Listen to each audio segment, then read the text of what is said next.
Riley and Coe, and we are once again in the company of personal trainer. Hello, guys. Hey ho. Hey ho. Hello. Hey. So restraining orders don't work. Here you are again, and it's a pleasure to see you. It's good to see you. Thanks for having us so much. Well, like I say, it is a pleasure. And we did discuss earlier on, Wilhelm, that you've had a lot of van trouble in the past, but touch wood, none today. It's the first time ever. We had a minor hiccup. Minor Gideon? hiccup. Yeah, the door didn't close this time. But I think it's okay now, right, Mart? No, I don't think so.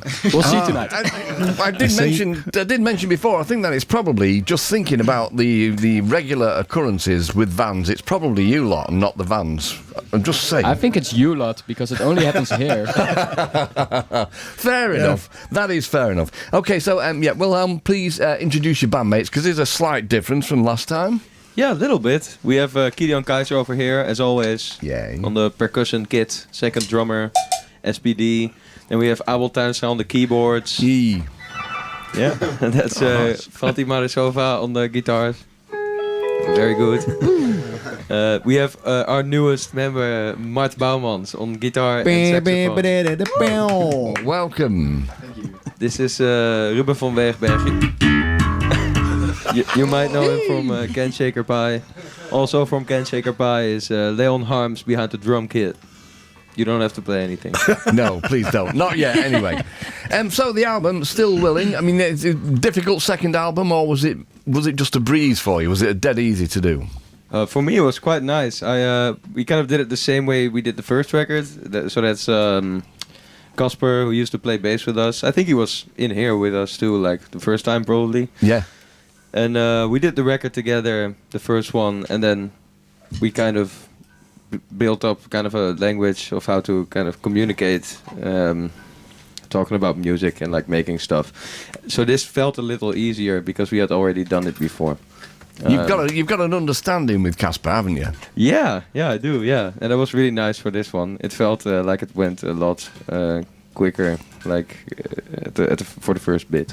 Okay. Last bit is always hard. Yeah, absolutely. And so I read that you're particularly fond of and did deliver with this album some surprises as you go through. You know, you don't know what you're going to expect, and you never really do, even with your performances on stage, which we'll get through to in a short while. But I mean, what kind of are there any albums that you can think of whereby you think that you understand what's going to happen, and then a real curveball comes in, and you think, oh, I want to be able to deliver this kind of thing? Because I remember Young Americans by David Bowie. I was a bit like, oh, I was not expecting a soul album from David Bowie, and then shortly after that he delivered Low, and you think, okay, I don't know what to expect here. Is there anything that kind of inspired you in that same way? I mean, stuff like that. I remember first seeing Wilco or something. I was quite into Wilco, and I was like 16, and I saw them for the first time then. And I remember they opened with Via Chicago, and I didn't know that song. I just knew one record, and they have like a very loud bit all of a sudden, which I didn't expect.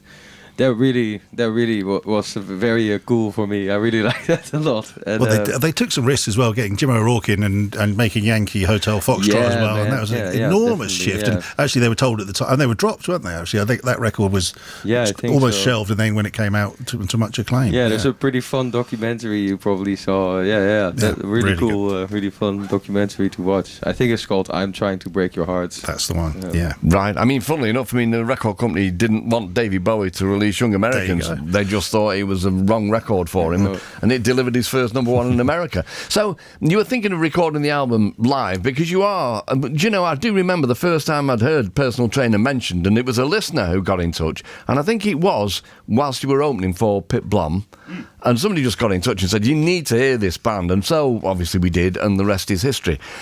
You're such a brilliant live band. You were thinking of recording this album as a live kind of outfit, weren't you? Yeah, I guess, like, I started working on it immediately, like, after I'd finished the first one. I was like, okay, now for something completely different or something, and I really liked, I think these guys are really great musicians, and I really liked what was going on stage, but then later I was like, oh, kind of like that there's both things. Like we can think about it, and we can also just do it, like when we're live on the stage, and then think about it when we're in the studio. Okay, sure. And you do an awful lot of live dates. You're pretty prolific on the gig front. And you toured with BC Camplight, somebody mentioned it earlier on. And he's a brilliant, I mean, you're a brilliant frontman. And BC Camplight is a brilliant frontman. And that's from behind a piano more often than not. Did you learn anything going out on the road with Brian? Definitely a lot, yeah. I mean, he's so funny and he's so casual in between songs. He's just a really funny guy, and there's like I can in between songs I can get really nervous and like kind of hyped up because I like to be a bit hyped up during the songs, and then I talk really loudly, stuff like that. But he's really good at keeping his cool in between songs, which is definitely something I wanna give a go. Right, well, I mean, like I say, I wouldn't change your act if I were you. And I'll hand over to Gid in a moment, but these... I'm just... Mark, you carry on, I'm fine. I'll chip in eventually. You don't have to hand over to me. Oh, yeah, I'm here. Okay, mate. I'm ready. But the album, so I've got this. Gid's got a copy. I've got a copy. Yeah, oh, nice. You haven't. Yeah. We're very grateful for them. I didn't even know there were two. Yeah. Oh, right. Well, there were, but now we've taken them. And then there were awesome. none. Yeah, is the phrase. But there's two characters there looking at a globe, a massive globe. Is this hinting at world domination for a personal trainer? Most definitely. It's a painting by one of my parents' best friends. This hung on the wall of my mom's house. From whenever I could like remember, it's like it was there when I was born. I think maybe like 2 years later, but so it was just an easy pick for me because it was really like the first record has a picture of a ship that's like on my dad's wall. So it's like you have to do something for your mum as well. Then it's to be trouble. Yeah, my girlfriend was actually like, okay, so now you did like a dad album. That's the mom record coming out. You can't do anything right for doing wrong, can you? It's just the way of the world at the moment. And you mentioned before, we're talking about whether BC might have been something of a slight influence on you from his experience, and he's had a lot of experience. But your dad as well. I mean, so you mentioned before that you played the Paradiso, and your dad's band were your support acts. And that was really cool for me, especially probably. Yeah, it's my dad, and to be honest, like his band, Scratch Baby, is like my favorite band probably of all time.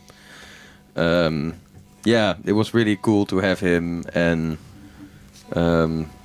yeah, that was just really nice. In a way, it's a shame that you've got so much respect for him, because it would have been great for you to be in a position to bully him on the night. Yeah. Give him a really like 2 cans of lager between the whole band, no food, all that kind of stuff. You're better than that, aren't you?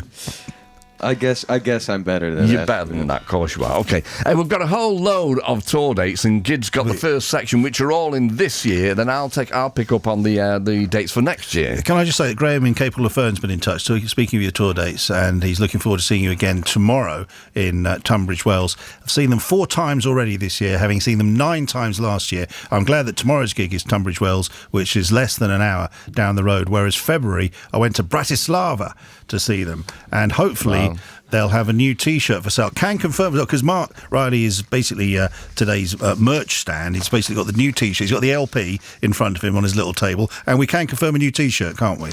We certainly can. There we go. And again, we've purloined a couple of them. Anyway, Tunbridge Wells tomorrow, Unstead Festival. Then 27th, Saturday, Thirsk Deershed Festival. Truck Festival, Oxfordshire on the 28th.